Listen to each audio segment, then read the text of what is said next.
podcast focused on innovative and creative ideas in the legal industry. I'm Greg Lambert with a special episode where I am talking with Ed Walters, the Chief Strategy Officer at vLex. Ed, thanks for jumping on the podcast to talk with me for a couple of new announcements that you guys have at vLex, where you're releasing it this morning. Yeah, thanks for having me. All right, so let me list off the two things that were in the press release in order. First, you are announcing that there's an integration with vLex Vincent AI and with iManage work, and I think this is probably between you and me and a few listeners, this is probably the bigger of the two, but this is just huge news, I think, for the legal profession, because this has been something that we've talked about almost as soon as we heard what Gen AI can do. It's been, okay, great, when can I start getting use out of my data? And then second, there you are announcing that there's an automated docket ingestion feature which will use vLex's Docket Alarm to seamlessly load court filings into iManage, into the correct folders for those matters. So do you mind just let's back up to the first one and talk about, give us a little bit more information on these integrations and what they mean for lawyers and legal teams. Sure. Well, so at the top level, let me just say that iManage is a company that we have respected for a long time. The vLex team, has sort of seen the kind of market penetration that they have, their emphasis on security. They're like one of the most trusted names in legal tech. And so this is an integration that we've been excited about for a long time. And I think the aspiration here is that there's a lot of potential places where you can sync up between vLex and vLex products like Docket Alarm and iManage. So we're announcing two of them at iManage's user conference, Connect Live, which is happening Wednesday and Thursday of this week, the 29th and 30th of May. And we will announce from the stage on Thursday, tomorrow, the full integration. But we're giving you a sneak preview today, which is nice. fun. Let me talk about the first one, the integration between iManage and Vincent AI, and the AI tool from vLex, recently named the 2024 New Product of the Year by the American Association of Law Libraries. We're over the moon about that.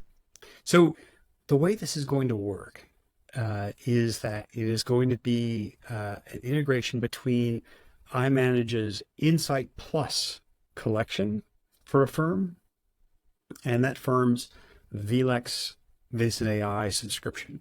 If you're subscribed to both products and you have put that kind of curated superset of your best documents into Insight Plus, when you're doing research, or when you are creating workflows or first drafts or analyzing documents inside of the Vincent AI system, you can use that whole vLex knowledge base of public law, but you can also pull in documents from the Insight Plus collection from your private collection.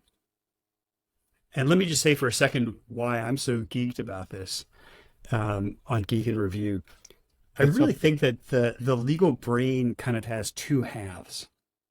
There's a public law half of the legal brain that has judicial opinions and statutes and regulations and court rules and law review articles and things like that. And then the other lobe is the internal knowledge assets of the firm. And in some ways, these are the most important assets that law firms have on their books. This is the playbooks.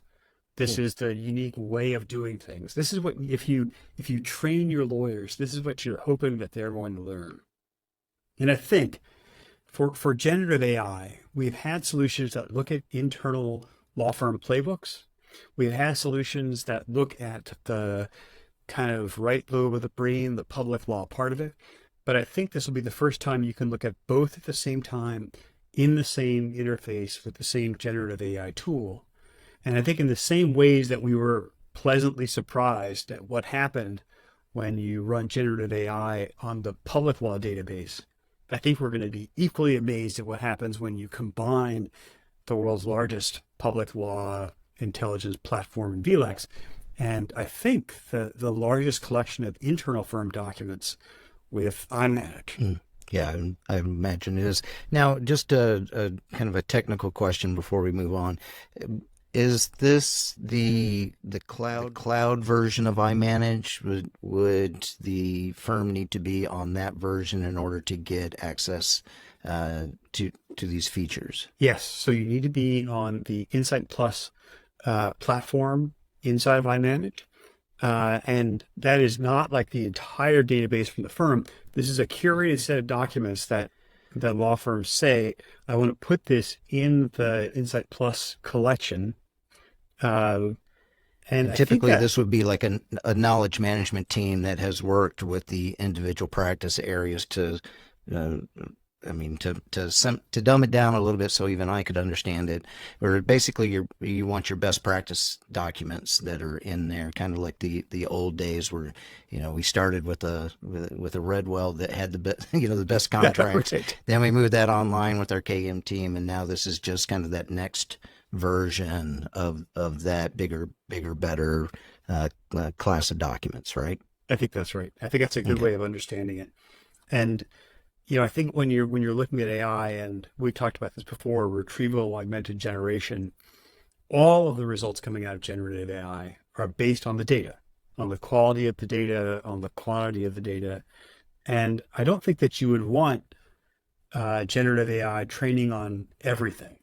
The menu for the summer associate lunch, the email where you are, RSVPing to the party or something, the 17 drafts of the pleading before it comes out. You want the superset, that Redwell version of the best documents. And those are what we should be using to train generative AI, which is why the Insight Plus collection is going to be so powerful, combined with that kind of superset of public law. And you know this, but like, this is not just American law. I mean, we're in the US, so we sort of think of it from that perspective, but Vincent AI already works in the UK, in Ireland, in Spain, in the European Union, Mexico, Colombia, Chile, Singapore, New Zealand. We're rolling out more, seems like every month. And so global law firms can take not just US centered practice, but practice around the world in the European Union with their superset there, and really produce like brilliant first drafts, not just for the US, but anywhere in the world. Excellent. Well, I know one of the biggest barriers since day one, since November of 2022, when we started getting hands-on ChatGPT 3, has been security concerns in protecting client data. Now, I know iManage, this is their bread and butter of being able to not just protect the data, but also to isolate the data so that things like ethical walls can be set up, and making sure that people, keeping honest people honest, and not being able to get to things that they don't want to or don't need to get to. So how, and I know we talked about this before we went on, you kind of have a script that you want to make sure that you cover this correctly. So how did you guys look at protecting it so that when you go to my IT security ops team, that they're comfortable in rolling out a product like this? Yeah, I think you're right. That is the most essential piece. And you better believe that the iManage team, for whom security is their bread and butter, march us through the paces to make sure that everything we do together maintains that security. So I think when the vLex team and the FastTaste team worked together with iManage to build this out, we wanted to overperform. We wanted to really shoot the lights out on security. We want to exceed the best industry standards. And so, I did make a checklist. I want to make sure that I'm hitting all the points. So first we start with encryption. All of the information, all customer data, all conversation logs, all text from uploaded files, any metadata is encrypted in transit and in rest. We want to make sure that it's encrypted through the entire process, like the best security systems are. The data is stored using, it's called a FIPS 142 compliant algorithmic suite, but it's like one of the most secure data suites that you can have. It has hardware security modules, and each enterprise customer, like each law firm, has their own dedicated encryption master key. So it's not like we're using one key for everybody. Right. Jackson Walker has one, Skadden has another. You have your own dedicated master key. And then for global firms, like you have to have some control over those keys. So firms can choose the region residency of the master keys and host them in their own self-managed Amazon Web Services accounts. If you're in Europe and you need that key to stay in Europe, you can do that. If you're in the US and want to keep it in the US zone, you can do that as well. There's a lot to say about it, but I think it's safe to say that every security certification that you can get, we're trying to go a little bit beyond it. We've finished for the security nerds ISO 2701 audit. We've got a draft certification, and the full certification is just a kind of a matter of timing now. We've finished the SOC 2 audit, and we're in the 3-month SOC 2 surveillance period. But I think maybe the last thing to say is just that, we are not, unlike OpenAI or, Google with Gemini, we're not training our own foundation model. Right. So everything we're doing here is retrieval augmented generation. It's a little bit like a search engine. The retrieval part of it, we are pulling the relevant documents through a secure channel and storing the data securely. But with those documents, we're then passing them securely with a dedicated closed instance of the foundation model. In our case, we're using GPT-4 Turbo right now, but we're paying through the nose for the super secure version of it. So nothing ever goes to train that model, and we're not training with the data. When that transaction is done, when the prompt gets passed, when we get the result, all that data is, securely only accessible to the firm, not to us, not to OpenAI, not to Google or anyone else. Okay. All right. So now you've convinced my security ops team that it's okay to do this. Now comes the really hard test of what would you say is kind of the biggest value of being able to do this, and what are you doing to make sure that there's not any kind of potential bias that's going on, or that you're making sure that answers that are coming back are again grounded to the documents that that we've isolated as our best practice documents? So how do you convince the lawyers now to use it? Well, I think, the first way you'd have to do that is it just has to work. Like when you, try to draft things with it, when you evaluate documents with it, when you try to figure out what comes next, what's missing in a contract, it has to just flat out work. And this is a place where I think lawyers have been very favorably impressed. It's why, I think that there were more nominations this year than ever for the American Association of Law Libraries New Product Award. Like everybody had an AI product this year that was competing for that award. But among all of them, and I always say law librarians are the most discriminating, the most sophisticated consumers of these things. Among all of them, they picked Vincent AI. So I would just say, the proof for that, the proof is in the pudding. The proof of the pudding is in the eating, maybe. And, I think people have to be delighted by it, and it has to just flat out work. And I think that's been our experience. We just did a couple of different law school head-to-head robot wars among the various different Gen AI tools. And I'll just say, Vincent AI did very well. In terms of, the kind of bias and the usefulness of it, I think, we test as most software developers do the outputs. I think we've benchmarked them, and I think we've been pretty favorably impressed with them in the testing. But I mean, American law, in some case, the law of other countries, can also reflect bias. I want to be very careful about this. I think you and others have called out software manufacturers for overstating claims about generative AI.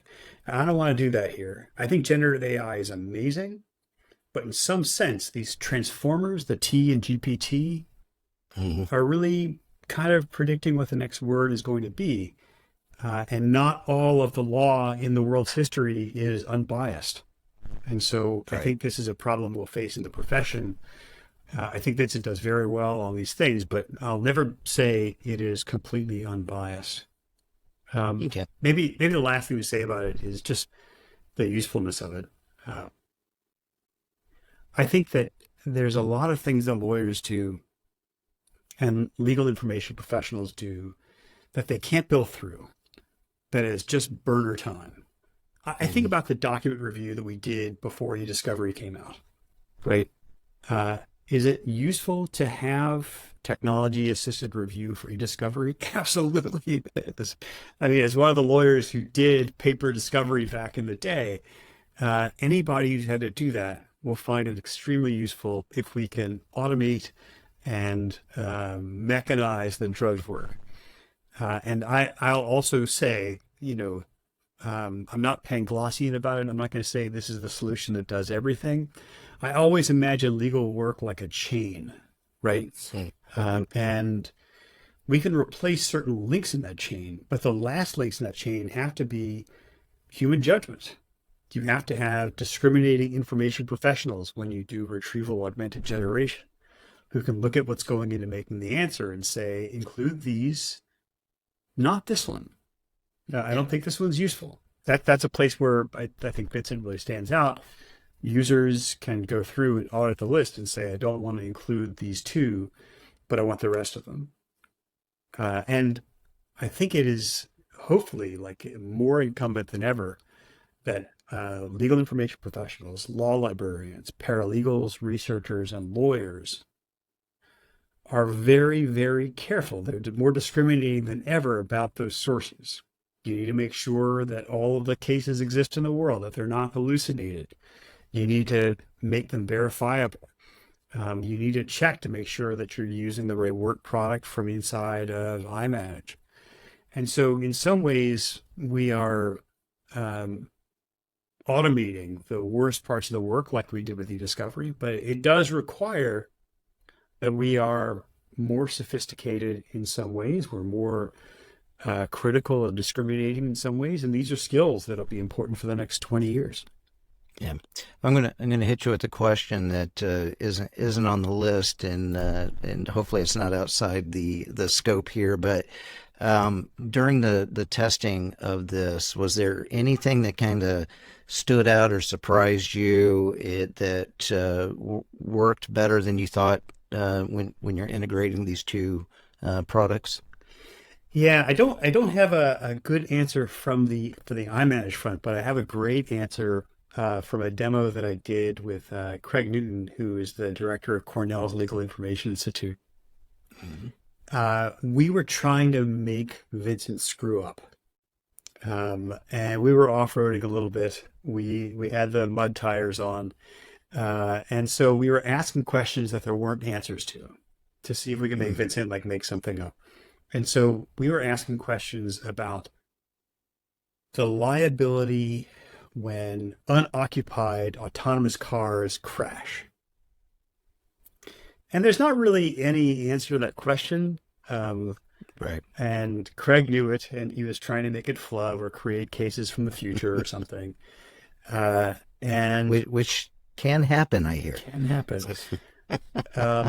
Didn't happen. So what happened was Vincent came back and said, I don't have any cases dealing with autonomous vehicles without occupants.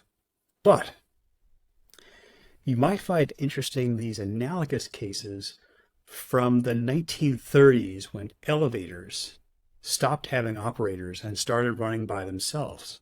Because elevators, you used to have a person who was in there like Right. pulling the alarm and stopping on the fourth floor. Yeah. And at some point we created self-driving elevators. And guess what? I mean, some of them had accidents. And then the question is, is the elevator manufacturer liable? Is the building owner, the elevator owner liable? Is the person who gets in the self-driving elevator, um, you know, Yeah. responsible because they knew what they were getting into? I thought that was so interesting. Like the idea that a generative AI tool could maybe effectively reason by analogy. And when I thought about it, it's not really looking at keywords like we used to. It's looking at concepts. Vector database, like the concepts that are similar are really close together. Right. And the concepts of self-driving accents shared a little Yep. bit of conceptual DNA with elevators. I think it's Yeah. pretty It cool. makes sense when you stand back and think about it. So, all right. Well, let's jump over to the Docket Alarm and integration with iManage as well.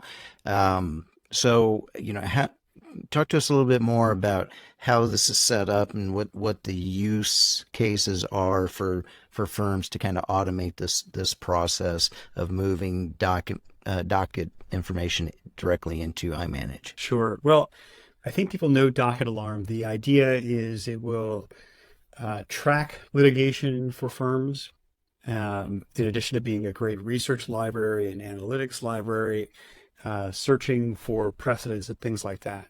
The specific use case here is when something new happens in a case. You get an answer to a complaint. There's a motion filed in the case. The worst way to do it is to get an email from ECF and Pacer, and you click it, and 9 people get it. The first person gets the first free look. Everyone else sends an email around to everyone else in the firm to try and figure out who got it, who's got the document. Or they just log in and pay for it right. with the firm's credit card, right? Yes, I mean there are a lot of people who just pay the 10 cents per page, right? So Docket Alarm kind of manage that process, but only to a point, right? So you get everyone gets the email, the document's attached to it. You don't have to worry about managing the first free look, and then it's stored in Docket Alarm.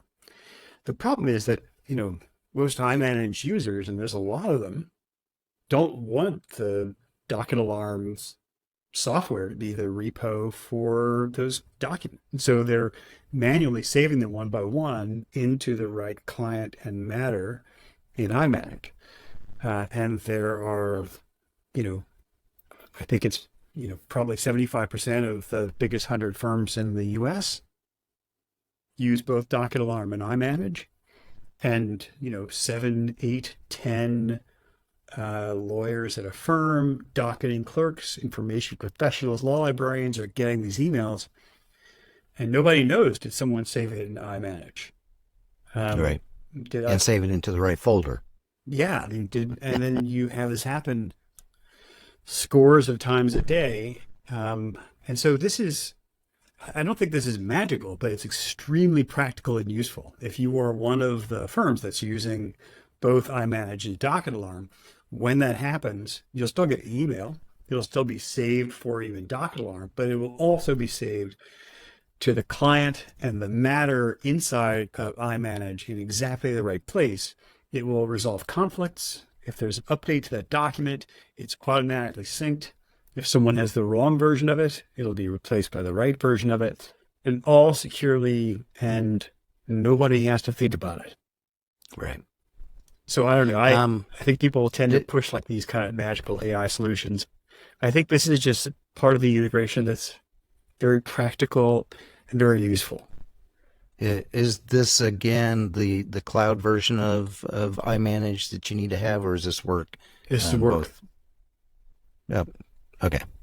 So, work is just to make sure I'm clear. That's the cloud version of of iManage, right? So this will save right into wherever you have your iManage. If it's in the cloud, if Okay, it's so on-prem, okay, wherever good, you good. have your That's clients and matters, those filings will save directly into them. yeah, yeah. All right. Well, I know that iManage has their big conference today and tomorrow, and you're giving us a nice early peek into this. Let's look down the road. While you're there at the conference, are you looking at building additional tools and relationships with iManage that you think you can kind of got ideas of what may come down the road? A lot of ideas, yeah. So I think that there's a lot of useful integration points. I'm excited to launch these two at Connect Live, the New York user event for iManage. But I think these will be the first of many announcements with these integration points. And again, like just the liberation of these crown jewels. There's been firms that have, created their own large language models, that have invested to create a foundation model inside the firm. Hugely expensive. That's a really difficult thing to do. And then, whenever there's new stuff, once a year, once a quarter, once a day, you have to create like an updated foundation model or something. And I can see why they might do it, right? Because these knowledge assets are really important. They're differentiators for firms. So I hope this is kind of a bridge. Instead of having to create your own $10 million foundation model, Vincent AI is a bridge between generative AI and your internal work product, your secret sauce. A secure bridge, a SOC 2 compliant bridge, but a bridge that helps law firms to really use and leverage those knowledge assets using generative AI to differentiate their services at a time where a lot of clients are saying, I want to know what your generative AI strategy is going to be. Right. Yeah, this might be one of those things where you may have lucked out if you waited a little bit to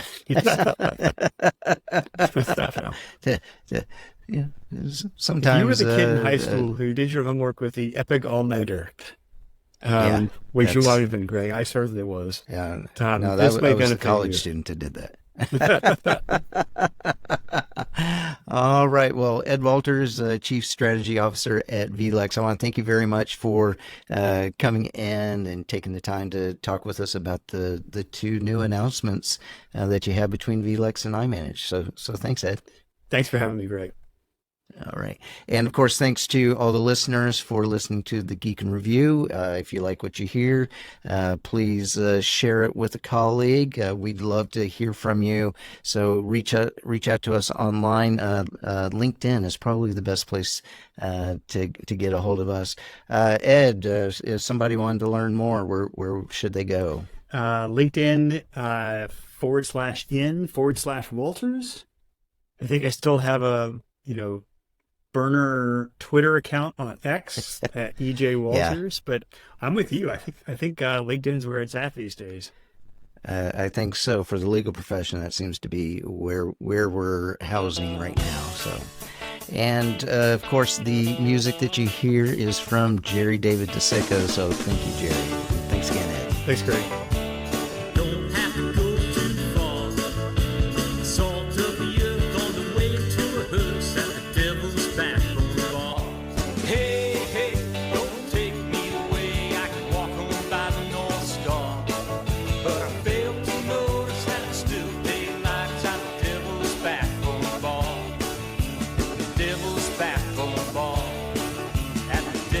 Back